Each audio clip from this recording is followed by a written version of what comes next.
Hello guys, आपका स्वागत है आपके अपने YouTube चैनल मैथ महान में। आज हम इस वीडियो में आपको सिखाने वाले हैं चक्रवृद्धि ब्याज यानी कंपाउंड इंटरेस्ट के इंपॉर्टेंट क्वेश्चन। अगर आप भी अच्छी तरीके से सीखना चाहते हैं कंपाउंड इंटरेस्ट यानी चक्रवृद्धि ब्याज के सवालों को लगाना, वो भी ट्रिक के साथ, तो आपको इस वीडियो में अंत तक बने रहना होगा। आपको हमने पिछले वीडियो में 2 वर्ष के लिए बताया था कि चक्रवृद्धि ब्याज निकालना हो या मूलधन निकालना हो तो कैसे निकाला जाता है। आज हम इस वीडियो में आपको सिखाने वाले हैं कि समय अगर 3 वर्ष है तो कैसे आप मूलधन निकाल सकते हैं या चक्रवृद्धि ब्याज निकाल सकते हैं। जैसा कि आपके सामने क्वेश्चन लिखा हुआ है, यदि समय 3 वर्ष दर 10% तथा चक्रवृद्धि ब्याज 6,620 रुपया हो तो मूलधन ज्ञात कीजिए। इस सवाल में चक्रवृद्धि ब्याज दे रखा है, मूलधन पूछा हुआ है। देखिए, सबसे पहले क्या करना है, प्रतिशत को बदलना है। भिन्न में 10% को बदलेंगे। भिन्न में कितना आएगा, 1/10। अब क्या करेंगे, अगर समय 3 वर्ष है तो जो बटे वाली संख्या है इसका क्यूब करेंगे। जब 2 वर्ष का समय था तो हम स्क्वायर करते थे। अब समय यहाँ पे 3 वर्ष है तो बटे वाली संख्या का क्यूब करेंगे, यानी 10 को 3 बार लिखेंगे। 10 गुणे 10 गुणे 10। इतनी बात आपको समझ में आ गई होगी। हमें क्या करना है, पहले वर्ष के लिए, दूसरे वर्ष के लिए और तीसरे वर्ष के लिए ब्याज निकालना है। तो क्या करेंगे, ये जो लिखा हुआ है 10 गुणे 10 गुणे 10, इसका निकालेंगे 1/10। पहले वर्ष के लिए 1/10, दूसरे वर्ष के लिए भी 1/10 निकालेंगे और तीसरे वर्ष के लिए भी 1/10 निकालेंगे। तो देखिए, इस पे जब 1/10 निकालेंगे तो 0 से 0 कट जाएगा। कितना आएगा, 100 आएगा। कैसे, देखिए 10 गुणे 10 गुणे 10 और गुणे 1/10 निकालना है। 0 से 0 कट जाएगा और 10 और 10 की गुणा करेंगे, 100 आ जाएगा। तो पहले वर्ष का साधारण ब्याज, दूसरे वर्ष का साधारण ब्याज और तीसरे वर्ष का साधारण ब्याज क्या रहता है, बराबर रहता है। तो 1/10 हमने निकाला, ये भी 100। 1/10 निकाला, ये भी 100 आएगा। 1/10 निकालेंगे, ये भी 100 आएगा जब इसका 1/10 निकालेंगे। अब देखिए, ये जो ब्याज लगा हुआ है 100 रुपया, इस पे भी हमें निकालना है 1/10। अब 100 का 1/10 निकालेंगे तो 10 आएगा। ठीक है। अब देखिए, इस पे ब्याज मिल गया, ये वाला। ठीक है। अब ये जो 1/10 है इसे हमें निकालना है इसके भी, यानी इस पे भी 1/10 निकालना है, इस पे भी 1/10 निकालना है, यानी सब पे 1/10 निकालेंगे इन पे। तो 100 का, यानी 100 का 1/10 निकालेंगे, 10 आएगा। 100 का 1/10 निकालेंगे, 10 आएगा। और 10 का 1/10 निकालेंगे तो 1 आएगा। इतनी बात आपको समझ में आ गई होगी कि 3 वर्ष का समय अगर है तो हम सब पे 1/10 1/10 निकालेंगे, फिर 1/10 इस पे निकालेंगे और फिर इन दोनों पे, यानी जितना भी ब्याज लगा हुआ है 1/10 निकालेंगे और यहाँ पे लिखेंगे। तो देखिए, चक्रवृद्धि ब्याज दे रखा है इसमें, जबकि यूनिट के हिसाब से चक्रवृद्धि ब्याज आया कितना है, 100 200 300 10 20 30 1 31, यानी 331 रुपया आया है यूनिट में। जबकि सवाल में कितना दे रखा है, 1 यूनिट का मान निकाल लेंगे। 331 एकम, 331 दूना 662 और 0 एकम 0, यानी 331 0 0। 1 यूनिट का मान आ गया 20। अब जो भी पूछा हुआ है आप आसान तरीके से निकाल सकते हैं। मूलधन पूछा हुआ है यानी प्रिंसिपल पूछा हुआ है। प्रिंसिपल है कितना यूनिट, ये जो है हमने माना था ये मूलधन होता है। कितना है, 10 गुणे 10 गुणे 10 का मतलब है 1000। कितना है, 1000। तो इसी में गुणा कर देंगे 20 की, तो ये जो होगा मूलधन निकल के आ जाएगा 0 0 0 0 2। कितना आ गया, 20,000। तो मूलधन आ गया 20,000। ये हो गया इस सवाल का आंसर।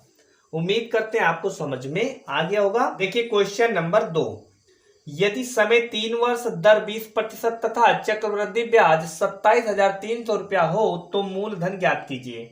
सबसे पहले क्या करेंगे, 20% को बदलेंगे भिन्न में।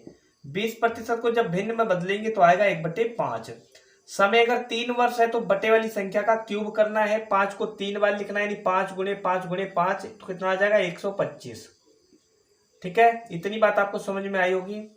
पहले वर्ष के लिए, दूसरे वर्ष के लिए और तीसरे वर्ष के लिए हमें निकालना है 1/5। तो 125 पे 1/5 निकालना है पहले वर्ष के लिए, दूसरे वर्ष के लिए और तीसरे वर्ष के लिए। तो 125 का 1/5 निकालेंगे तो कितना आएगा, 25 आएगा। दूसरे वर्ष का होगा वही तीसरे वर्ष का होता है, इतनी बात आपको ध्यान रखना है। अब इससे पहले जो ब्याज लगा हुआ है 25 रुपया, इसका 1/5 निकालना है, तो 25 का 1/5 निकालेंगे तो 5 आएगा।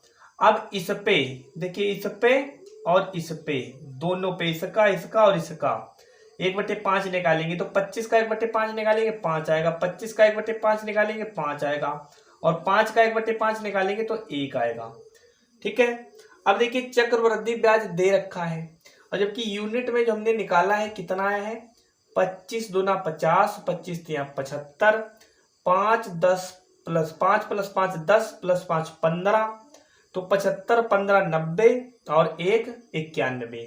कितना यूनिट आया, 91। तो ये आ गया 91 यूनिट, जबकि सवाल में दे रखा है 27,300 रुपया। तो क्या करेंगे, एक यूनिट का मान निकालेंगे, 91 एकम 91 तिया कट जाएगा, 0 0, कितना आएगा, 300 आ जाएगा। एक यूनिट का मान आ जाएगा 300। अब जो भी पूछा हुआ है उसमें गुणा कर दीजिए। मूलधन पूछा हुआ है, यानी हमने मूलधन कितना माना है, 125, यानी प्रिंसिपल हमने माना था 125 यूनिट। तो क्या करेंगे, 300 की गुणा कर देंगे। ठीक है, 2 0 लगा दीजिए, 3 बचे 15 का 5, हासिल बचा 1, 3 दूना 6 7, 3 एकम 3। ये हो जाएगा मूलधन यानी प्रिंसिपल। ये हो गया इस सवाल का आंसर। उम्मीद करते हैं आपको अच्छी तरीके से समझ में आ गया होगा। चलिए बात करते हैं क्वेश्चन नंबर 3 की।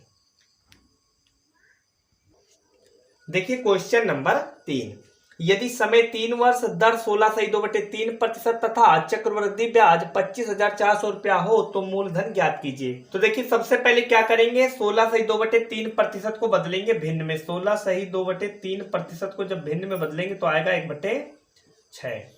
तो देखिए समय अगर 3 वर्ष है तो बटे वाली संख्या का क्यूब करेंगे, तो 6 का क्यूब करेंगे तो आएगा 216।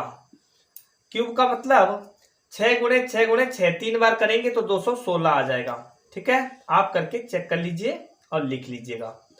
पहले वर्ष के लिए, दूसरे वर्ष के लिए और तीसरे वर्ष के लिए 1/6 निकालेंगे 216 का, 1/6 निकालेंगे 216 का। तो जब 1/6 निकालेंगे 216 का कितना आएगा, 36 आएगा।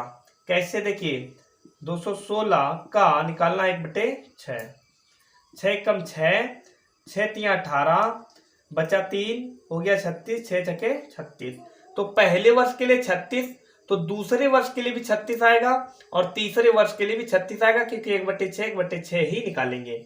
यानी जो पहले वर्ष का साधारण ब्याज होता है वो दूसरे वर्ष का और तीसरे वर्ष का भी होता है। अब देखिए इस 36 पे निकालेंगे 1/6, तो 36 का 1/6 निकालेंगे तो 6 ही आएगा।